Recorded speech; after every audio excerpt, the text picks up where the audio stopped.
How to create and sell courses on Shopify. 1. Choose a course platform. Select a Shopify-compatible platform like Thinkific, Teachable, or LearnDash.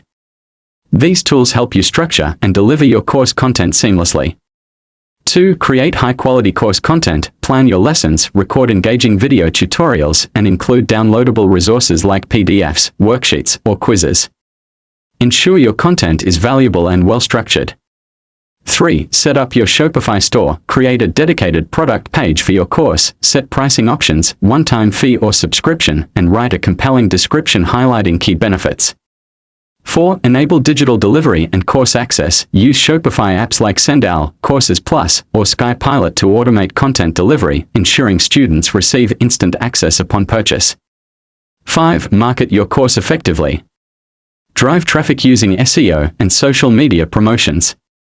Consider creating a blog or YouTube content to attract potential students. 6. Manage and optimize your course. Gather student feedback, update lessons regularly, and optimize your sales funnel.